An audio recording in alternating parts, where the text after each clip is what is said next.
오늘은 소명, 인생을 더 뜨겁게 살게 한다는 주제로 하나님의 말씀 나눌까 합니다. 대부분 신학교에서는 다른 대학에 들어갈 때와 달리 문서 가운데 하나를 더 요구하는 걸 우리가 볼 수 있죠. 그 하나의 서류가 뭔지 아십니까? 소명 진술서라는 거예요. 소명 진술서. 우리가 입학원서를 낼 때 소명 진술서도 반드시 써서 내도록 그렇게 신학교에서는 요청합니다. 왜 소명 진술서를 내게 하는 걸까요? 신학교에 들어온 게 소명을 받고 들어온 것인가를 확인하기 위해서죠. 그러면서 면접을 볼 때도 그 소명 진술서를 면접자들이 자세하게 읽고 그것이 바른 소명인가를 확인하는 과정들을 거친단 말이죠.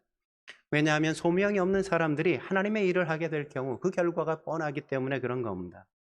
그래서 하나님의 일을 하는 사람에겐 공부를 잘하는 것이나 아니면 재능이 있는 것, 그것보다 훨씬 더 중요한 게 그가 하나님이 부르신 그 소명감을 갖고 있는가, 그것이 훨씬 더 소중하단 말이죠. 그런데 이 소명의 문제를 얼마 전까지 신학교나 아니면 선교단체 그런 데서만 다루다 보니까 목회자나 선교사가 되려는 사람들에게만 필요한 것이라고 생각하다 보니까 일반적인 성도들에겐 이런 소명이 전혀 필요 없는 것처럼 그렇게 여겨졌단 말이죠. 그러나 성경은 뭐라고 이야기할까요? 소명이란 목회자나 선교사에게만 해당되는 개념이 아니라 모든 성도들이 반드시 가져야 될 가장 중요한 의식이라고 성경이 이야기합니다. 소명은 모든 사람들에게 그렇게 필요하단 말이죠. 하나님은 우리를 통해 뭔가를 하시기 위해 우리를 구원하시고 우리를 부르셨다는 겁니다. 그게 바로 소명이라고 이야기하는 겁니다. 저마다 무엇인가를 하기 위해 창조된 존재예요. 이 땅에 보냄받은 존재라는 거죠. 그러므로 그걸 아는 건 우리 인생에 무엇보다도 중요한 가치 아닐까요? 그래서 인생을 더 뜨겁게 불태우며 살려면 자신에게 주신 그 소명을 받아야만 하는 겁니다. 오늘 본문은 하나님이 모세를 부르시는 그 소명의 장면을 우리에게 보여주고 있지 않습니까? 여러분, 하나님이 왜 모세를 부르셨을까요? 그를 소명하신 이유는 뭘까요? 그건 이스라엘 백성들을 출애굽시키기 위한 것이라고 성경이 그렇게 말해주지 않습니까? 정말 그런지 10절 같이 한번 읽어보도록 하죠. 10절 같이 읽겠습니다. 시작. 이제 내가 너를 바로에게 보내어 너에게 내 백성 이스라엘 자손을 애굽에서 인도하여 내게 하리라. 하나님이 모세를 부르신 이유가 뭐라고요?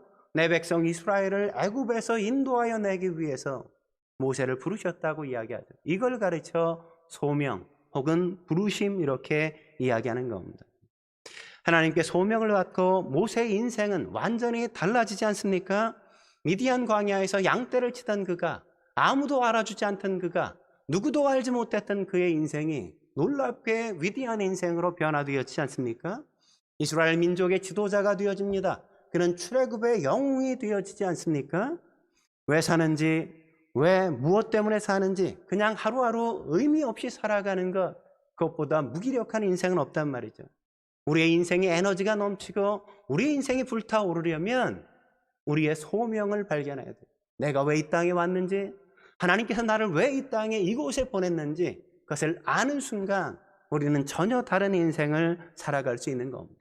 그렇기에 소명, 그것은 무엇보다도 중요한 거란 말이죠.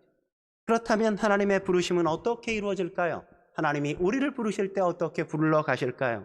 첫째로 하나님의 준비로 소명은 이루어진다는 겁니다. 하나님의 준비하심으로 소명이 이루어진다는 말이죠.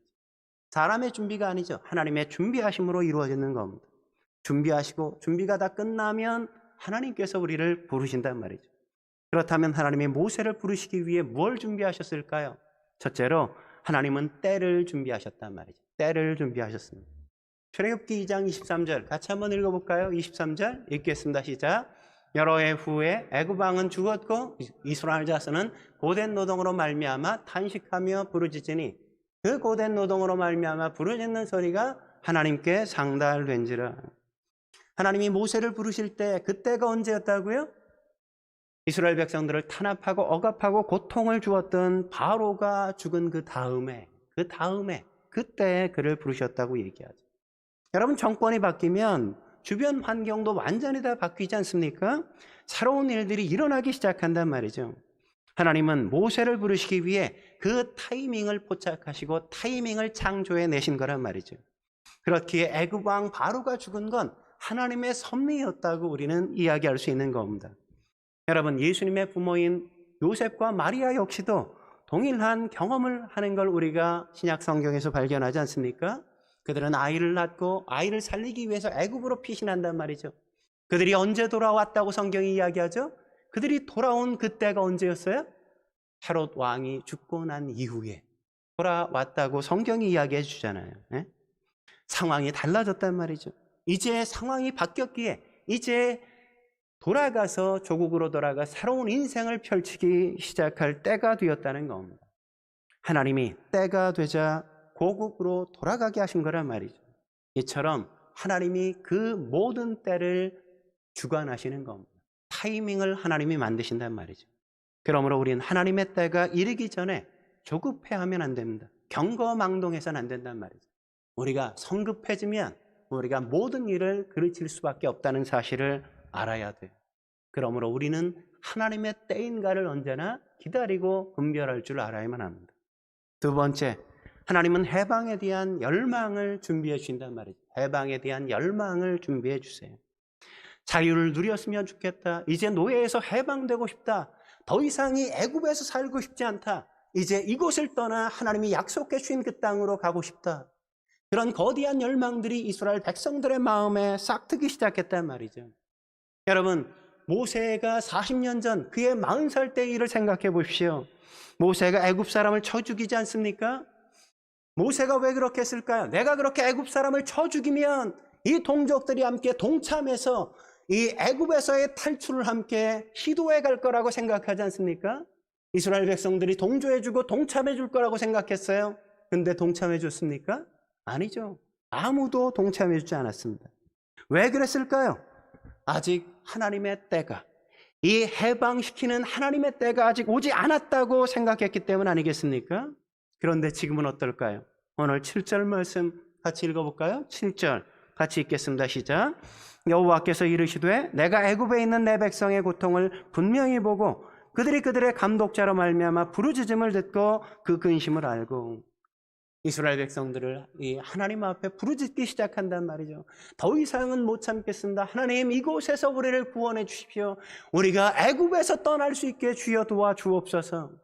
그들의 고통의 호소를 하나님께서 듣기 시작하신 거죠. 이제 떠날 때가 되었다는 겁니다. 백성들의 마음속에 이제 떠날 준비가 되었다는 걸 이야기해 주는 것 아닙니까? 떠날 준비가 이스라엘 백성에게 이루어지자 비로소 하나님께서는 그들을 인도해야 할 리더인 모세를 부르신단 말이죠.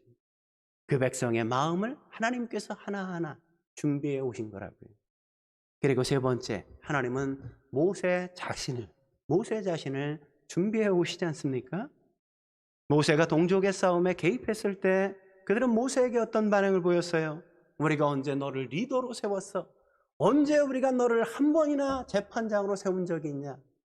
그런데 왜 네가 지도자 노릇해? 그렇게 이야기하지 않았습니까? 얼마나 싸른한 반응이었어요. 얼마나 큰 냉기였습니까? 네. 이 일 있기 전까지 모세가 어떤 마음이었을까요? 늘 나는 모든 걸 할 수 있어. 그런 자신만만한 그 마음이었단 말이죠. 내가 애굽에서 배운 학문이 얼만데, 내가 애굽에서 배운 무술이 얼만데, 그리고 모든 것을 하면 다 이룰 줄 아는 그 자신만만함이 그의 마음속에 있었단 말이죠. 그런데 하나님은 절대 자신만만한 사람을 쓰시지 않는단 말이죠. 여러분, 자신만만한 게 꼭 좋은 것만은 아닙니다. 주신만만해야지 자신만만해서는 안 된단 말이죠.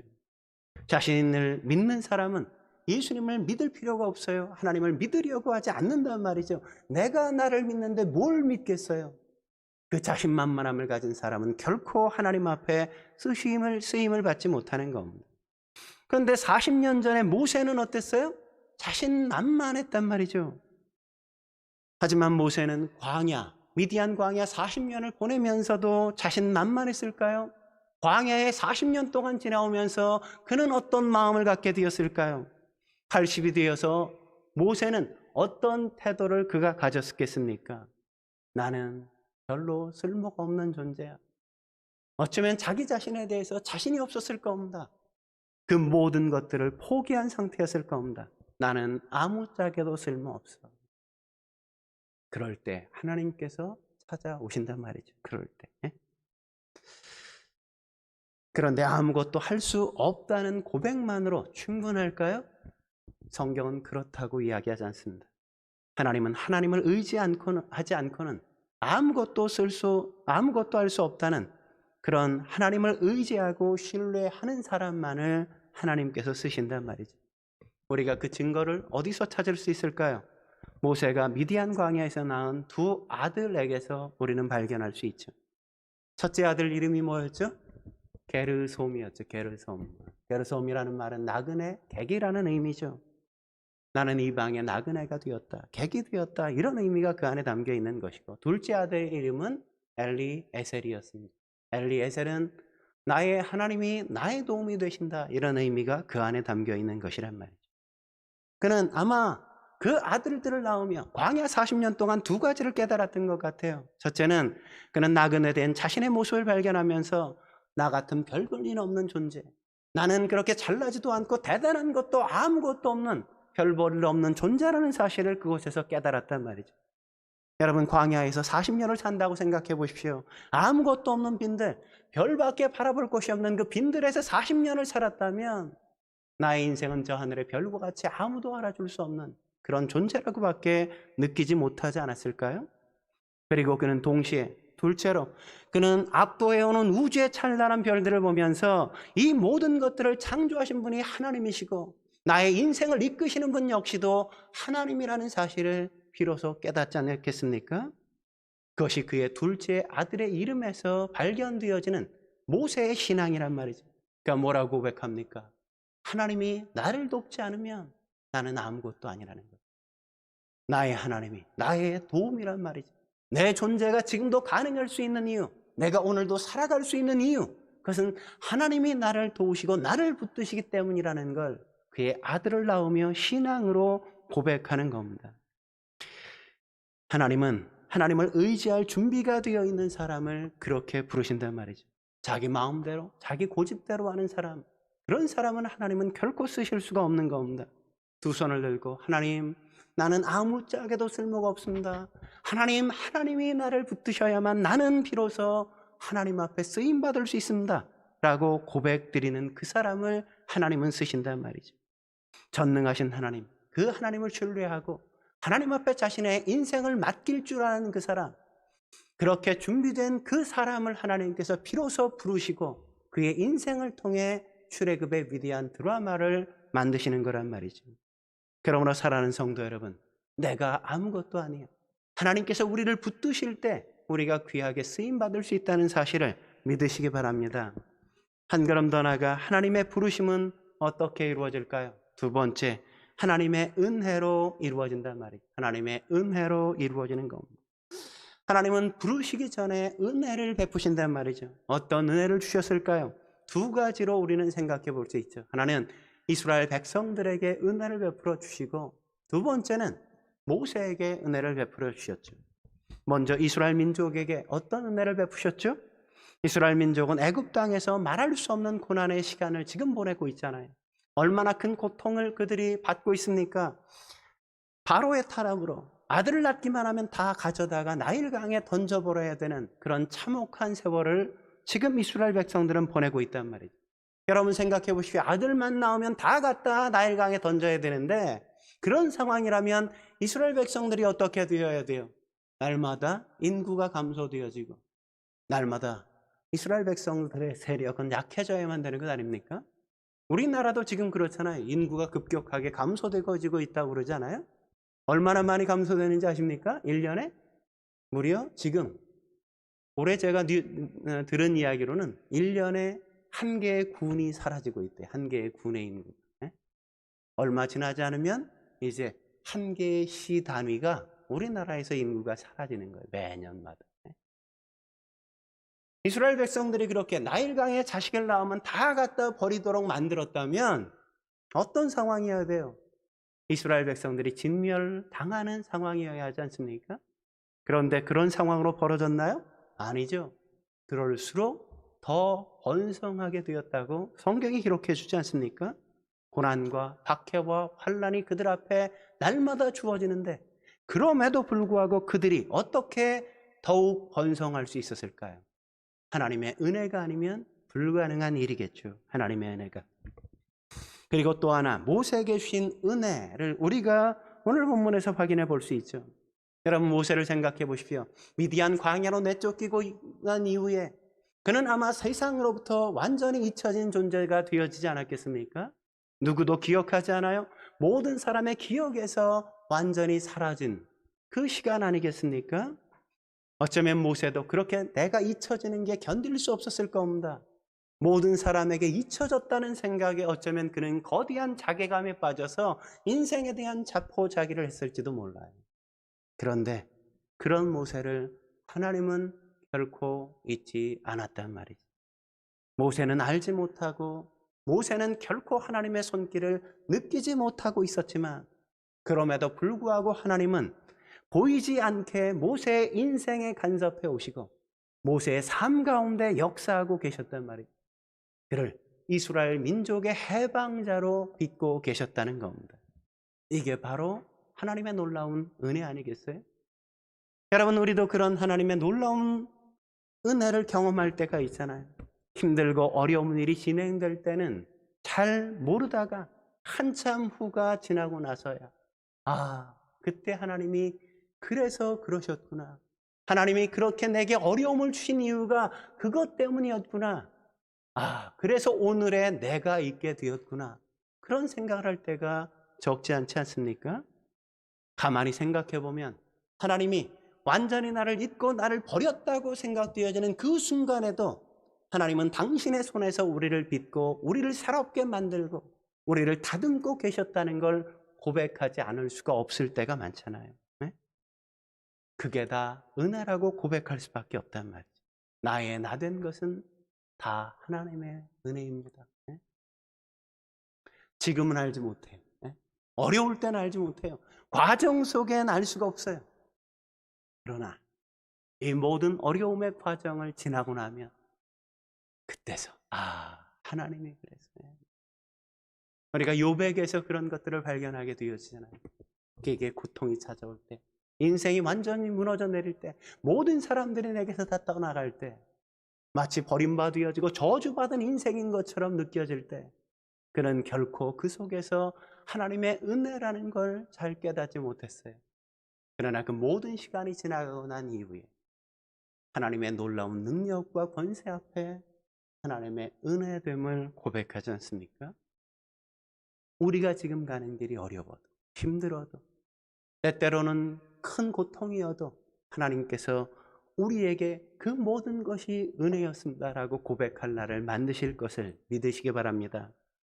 마지막으로 하나님의 부르심은 어떻게 이루어질까요? 세 번째, 하나님의 임재하심으로 이루어진단 말이에요. 하나님의 임재하심으로 이루어지는 겁니다. 하나님은 결정적인 타이밍에 임하신단 말이죠.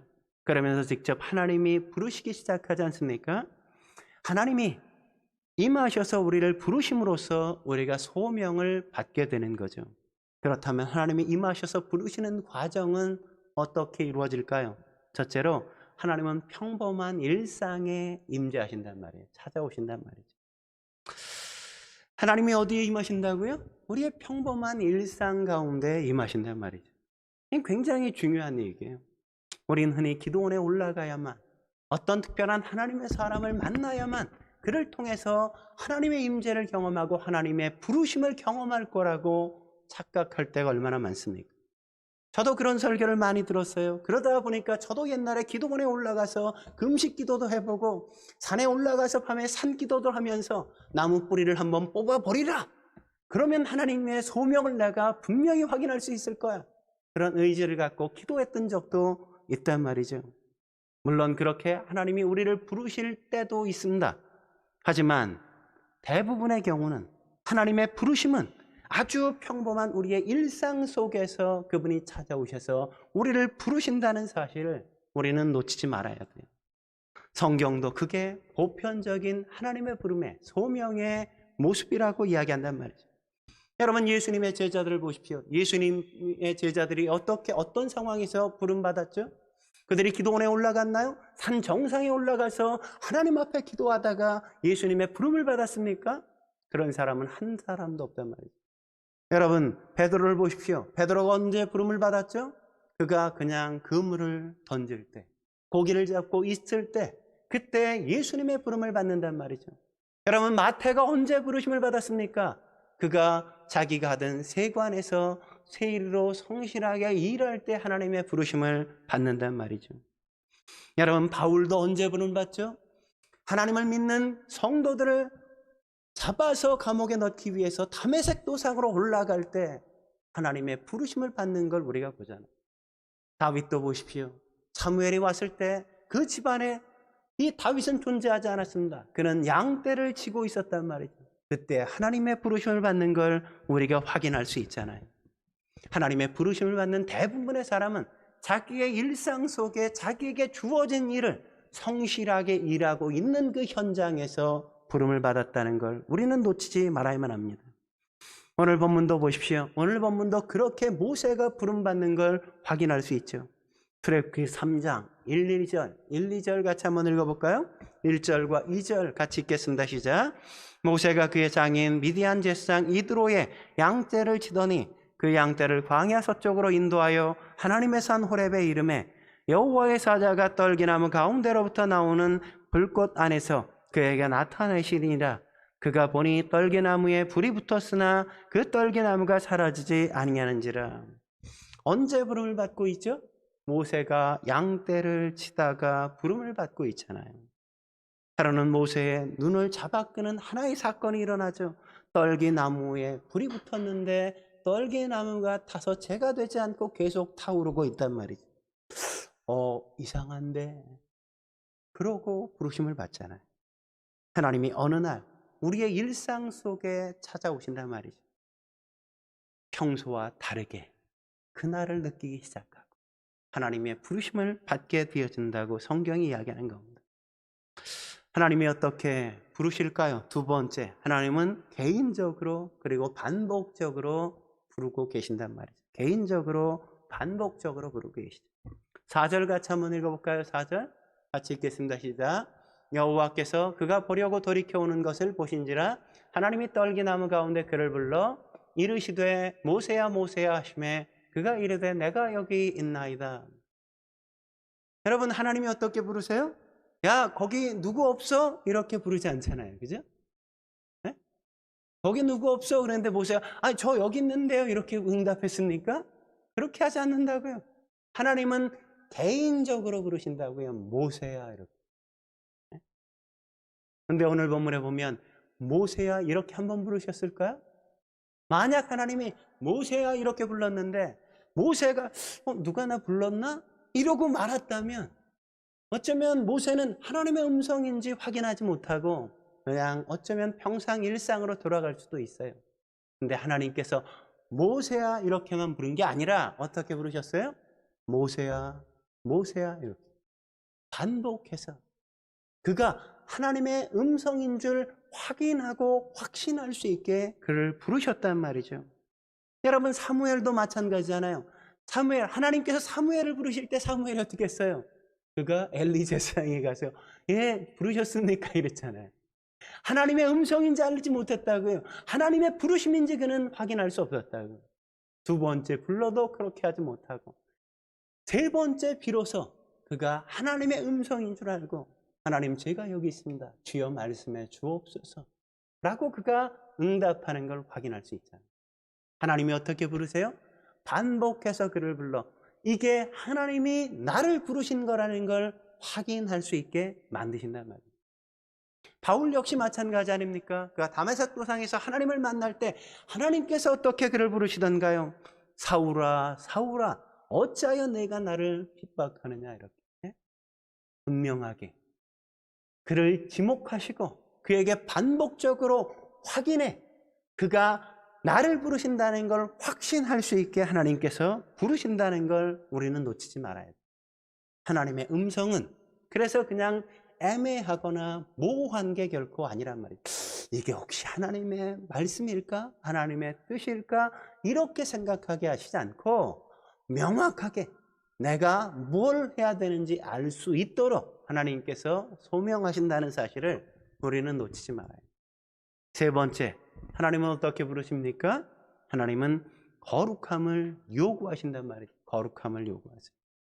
여러분, 하나님이 왜 떨기나무에 불로 임재하신 걸까요?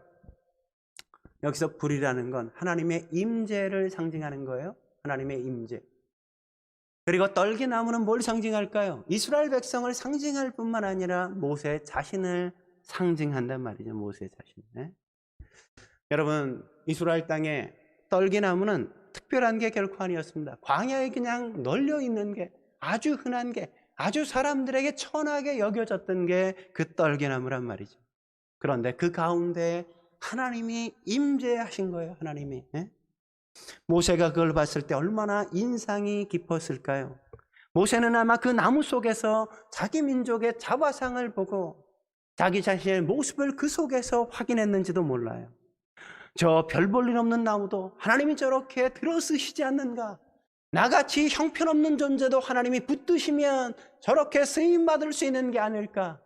어쩌면 떨기나무 속에 불타는 것들을 바라보면서 자기 자신을 그 속에서 확인하고 하나님께서 나를 붙드시면 나도 저렇게 쓰임받을 수 있을지 몰라. 그것을 하나님은 의도적으로 시청각으로 그에게 교육하고 있는지도 몰라요. 네?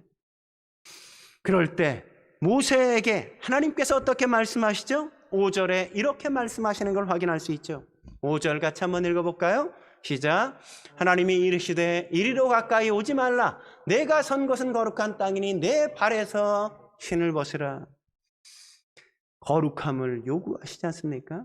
하나님은 거룩하신 하나님을 만나고자 하는 그 모든 사람에게 거룩함을 요구하신단 말이죠. 거룩하지 않으면 결코 하나님으로부터 쓰임받을 수 없는 겁니다. 여러분, 그건 그때만의 문제가 아니에요. 지금도 마찬가지입니다. 내가 거룩하니 너희도 거룩하라. 하나님은 언제나 거룩하시기에 하나님의 사람으로 일하기를 원하는 그 모든 사람들, 하나님이 부르는 모든 사람들에게 거룩함을 요구하신단 말이죠. 거룩함은 구약에선 제사장들과 어떤 특별한 대상들에게만 요구되었지만 신약시대 이후로 모든 믿는 성도들에게 요구되어지는 한결같은 요구라는 사실을 우리는 놓치면 안 돼요. 저와 같은 목회자에만 요구되는 게 아니라 모든 성도들, 여러분 모두에게 해당되는 요구인 겁니다. 그래서 로마서를 보면 로마서 1장에서 11장에 교리를 쭉 이야기하잖아요. 어떻게 해야 구원을 얻는 건지, 구원받는다는 것이 어떻게 이루어지는지. 그리고 12장부터 16장까지 어떤 내용을 기록하죠? 예수를 믿거나 거듭나서 의롭게 된 하나님의 자녀들이 어떻게 하나님과의 바른 관계 속에 살아갈 수 있는가를 이야기한단 말이죠. 그러면서 그 시작을 어떻게 시작합니까? 12장 1절에 이렇게 시작하는 걸 우리가 보죠. 12장 1절 같이 읽어볼까요? 시작. 그러므로 형제들아 내가 하나님의 모든 자비하심으로 너희를 권하노니 너희 몸을 하나님이 기뻐하시는 거룩한 산제물로 드리라. 이는 너희가 드릴 영적 예배니라. 하나님이 기뻐하시는 어떤 제물? 거룩한 산제물로 드리라고 요구하죠. 네? 그리스도인의 삶의 기본이란 말이죠. 거룩은 그리스도인의 삶의 시작과 함께하는 겁니다. 우리 자신을, 우리 몸을 하나님의 거룩한 산제물로 우리는 드릴 수 있어야 한단 말이죠. 그래야만 하나님께서 기쁘시게 우리를 통하여 일하시는 겁니다. 여기에는 어쩌면 큰 그릇도 있고 작은 그릇도 있을 겁니다. 여러분, 여러분의 주방에서 어떤 그릇을 주로 사용하십니까? 네? 여러분 어떤 그릇을 주로 사용해요? 집에서? 주방에서? 네? 큰 그릇 씁니까? 작은 그릇 씁니까? 대부분 큰 그릇은 언제 써요? 손님을 치를 때, 명절 때, 어떤 잔칫날에, 어떤 특별한 날에 큰 그릇을 빼서 사용하죠. 뭐 금그릇 같은 경우도, 은그릇 같은 경우도 손님이 와야만 겨우 한 번 쓸까 하지 않습니까? 평소엔 어떤 그릇 써요? 그냥 늘 쓰던 작은 그릇, 질그릇 같은 거 그냥 쓴단 말이죠. 하나님도 마찬가지예요. 우리가 커야 하나님께서 쓰시는 게 아니라고요. 하나님은 금, 은 그릇 이런 것들을 주로 쓰시는 게 아니에요. 하나님이 즐겨 쓰시는 그릇은 어떤 그릇이에요? 그냥 작은 그릇, 질그릇. 그것을 늘 사용하신다고요. 늘. 우리는 언제나 금그릇, 은그릇이 되기를 원하는데 하나님은 그런 것을 주로 쓰지 않아요. 그냥 평범한, 아주 단순한 그런 그릇을 주로 사용하시죠. 근데 여러분, 하나님이 쓰실 수 없는 그릇이 있죠. 쓰실 수 없는 그릇. 어떤 그릇? 더러운 그릇은 쓰실 수가 없다. 네? 더럽혀지면 쓸 수가 없어요. 닦지 않으면, 깨끗해지지 않으면 결코 쓸 수가 없는 겁니다. 네? 쓰임받기 위해선 그래서 가장 먼저 거룩해져야 한단 말이에요. 깨끗해져야만 하는 겁니다. 내가 거룩하니 너희도 거룩할지니라. 거룩하신 하나님이 나타나셔서 거룩함을 요구할 때 내가 여기 있나이다. 자신을 하나님 앞에 내어드리는 모세의 모습을 오늘 우리는 발견하잖아요. 그리고 비로소 모세는 하나님께 붙들려 역사를 만드는 지도자가 되어진단 말이죠. 소명이 비로소 시작이 되는 거죠. 역사가 비로소 바뀌기 시작하는 겁니다. 출애굽의 드라마는 모세의 소명에 응답하는 것으로 비로소 시작된다는 사실을 우리는 결코 놓치지 말아야만 합니다. 여러분의 인생이 하나님 앞에 귀하게 쓰임받길 원하십니까? 그렇다면 여러분의 인생을 거룩하게 만드십시오. 하나님처럼 거룩하고 신실하고 성실한 모습으로 하나님의 말씀에 응답할 때 여러분의 인생을 통해 하나님은 위대한 역사를 만드실 걸 저는 믿습니다. 저와 여러분들이 그렇게 하나님 앞에 쓰임받는 인생을 사실 수 있길 주의 이름으로 축원합니다. 기도하시겠습니다. 거룩하신 하나님 아버지, 오늘도 주님 앞에 나와 우리의 인생을 더 뜨겁게, 더 온전하게, 더 불태워 하나님 앞에 쓰임받는 인생을 살길 원합니다. 주여, 저희의 삶 속에 임재하여 주시고 저희를 불러주시며 저희를 이 땅에 이곳에 보내신 이유를 밝히 깨달아 알게 하여 주셔서 우리가 상황과 환경을 불평하거나 탓하지 않고 하나님 앞에 기꺼이 자신을 드려 하나님께서 어떤 역사를 만드시는지를 확인하고 그 놀라운 기적과 이적의 역사 속에 하나님을 찬양하며 감격하여 하나님께 경이로운 찬양을 돌리는 저희의 인생을 살아갈 수 있게 주여 도와 주옵소서. 얼마나 공부를 잘하는가, 얼마나 재능이 많은가, 어떤 능력을 가졌는가의 문제가 아니라 하나님 앞에 성실하게 응답하며 자신을 하나님이 쓰시기에 편한 그릇으로 내어드릴 줄 아는 저희가 되어질 수 있도록 주여 도와 주옵소서. 오늘도 주께서 저희의 삶 가운데 함께 하실 것을 기대하며 예수님의 이름으로 감사하며 기도드립니다. 아멘.